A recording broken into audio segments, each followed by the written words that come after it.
We've got Elliotte Friedman, our insider. We've got Mike Johnson. And when they talk about putting together a great line, they talk about the pair and then the other guy. I'm the other guy. You too. Let's knock this thing around. Elliotte, you first. Jack Eichel, Buffalo, Kevin Adams, it seems, couldn't have been more clear. It's a brutal situation. And, honestly, Tony, I can only judge others the way I judge myself. And if I was in a situation where felt I needed a medical work done, procedure done, and I wasn't allowed to do it, I'd be furious too. But the CBA is clear. The CBA is clear that the team has the choice. And as Kevin Adams said today, their choice is not the disc replacement because no active NHLer has come back from it, or no NHLer has come back from it. And, at some point, I think the Sabres believed that he could come back without a surgery. Now they recognize that can't happen. And so, I think for Eichel, the thing that I've been told has hurt him as much as anything else is his Olympic dream is probably over now. Mm-hmm. I mean, I don't know how he could make the Olympic team. So it's not pretty. It's very ugly between the team and the player. And, the other thing, too, is, what happens at the start of the season? Technically, Eichel has to be paid. Mm-hmm. Even if he's injured, they have to pay him. So I don't think this is over. And I'm wondering if this isn't cleared up at the beginning of the season, could we be talking about the Sabres potentially suspending him or trying to suspend him so that it doesn't get paid? I don't know. I don't think this is over yet. It's interesting, Elliotte. And Kevin Adams didn't say anything we should be surprised about. I don't think Jack Eichel should have the C for the Buffalo Sabres anymore. But I'm for Jack, what is stopping him from just going to do what he wants to do? Is it because if it goes wrong, then he will forego the rest of his contract and he can't play anymore? Or will he not get paid while he's rehabilitated? Why? It is still his body. He can go have the procedure he wants it. Buffalo doesn't have to sign off on it. Where's the downside of Jack Eichel if he just goes and does it? Well, he can be suspended. Without pay? Yeah, of course, yes. Right.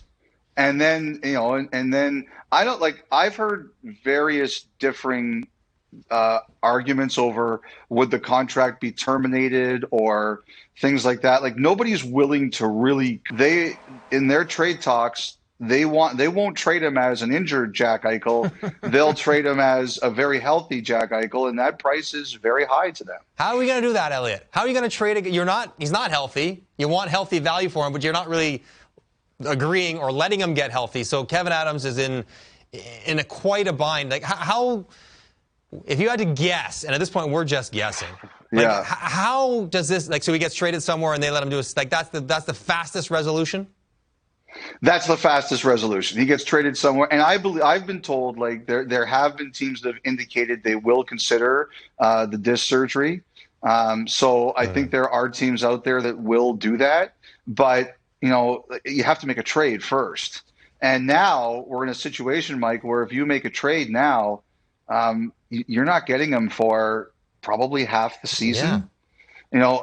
I don't know how many teams are going to do that. So, I mean, I had one person say to me, "Does this get punted to next summer?" Oh no. I don't know. The thing, I keep saying this. I said it on Sportsnet when I was on with Tim McCall the other day. I'd love to give people better answers, but right now there's no real clarity. Unfortunately, this isn't over. And like I said, if it was me, I'd be furious. But the CBA is very clear. The team has the right to make the final call. The biggest problem is this time should have been used to get Jack Eichel healthy. That's what the summer should have been for. He shouldn't be missing more time under a pre-existing injury. They should have sorted it out, and he should be healthy by now. I spend a lot of time on Twitter following you and Rex Chapman. And so I read this from you, and Pittsburgh fans did too. And they already know about Crosby and his surgery. And then they read this. Malkin will miss at least the first 2 months of the season. This is not good news, as I state the obvious, Elliotte, for the Penguins. No, I think they knew that, Malkin was going to be in a situation where he was going to miss the beginning of the year. I think that the key words there from Ron Hextall, who's not exactly a guy who gives away a ton of information, are the words "at least." So this says to me that, we kind of don't know yet what this is going to be. Now, I have heard people who've worried that it could be longer.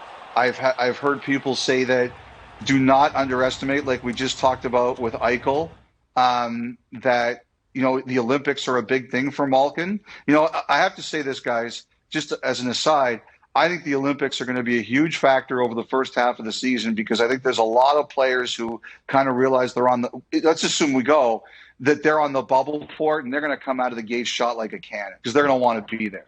So I think a guy like Malkin who's injured, I've heard that he would really like to play. So he's definitely putting in the work so he can get healthy. But, I don't think it's a big shock to Pittsburgh and their fans. However, I look at those words at least, and we're sitting there wondering, okay, what does that mean exactly? Yeah, and in that division, without Crosby it's for tough a little division. bit and without Malkin for a little bit longer, Pittsburgh aging, they're going to be, I say this all the time, they're going to be in tough, and they don't end up being in tough to make the playoffs. But I could see if they miss a significant amount of time, it could be a tricky year.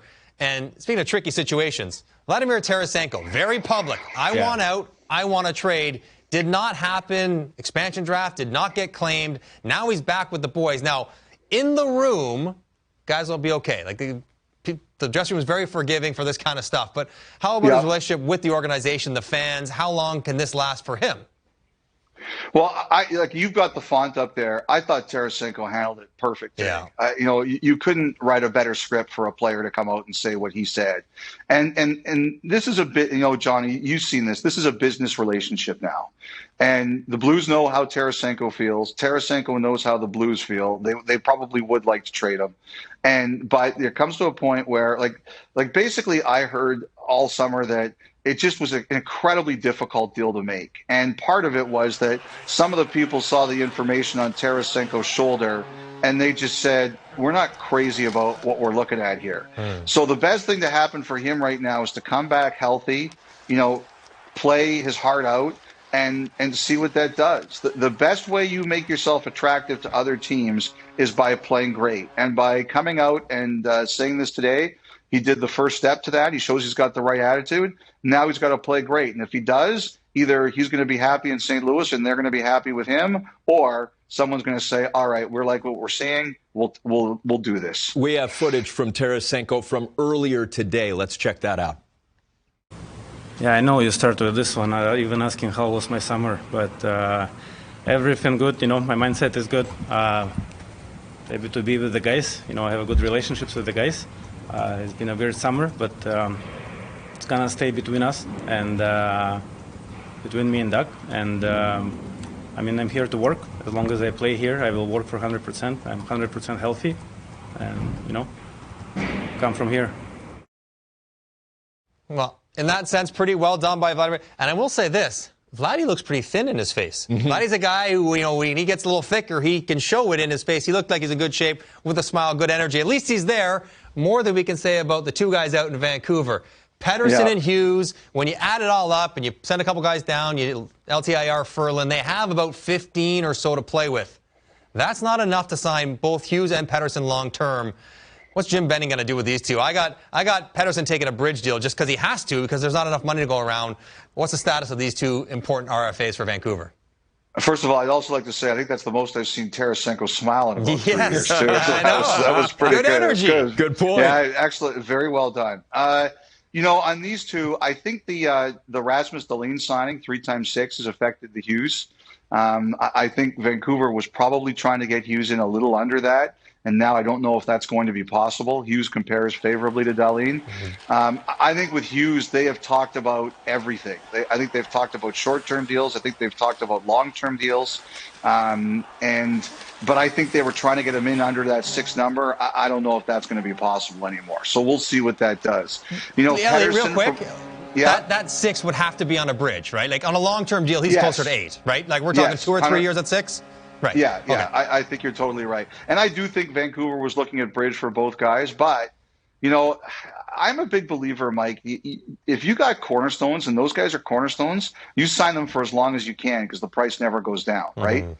So if I had to do something else to get those 2 guys in, I would do it, or at least consider it.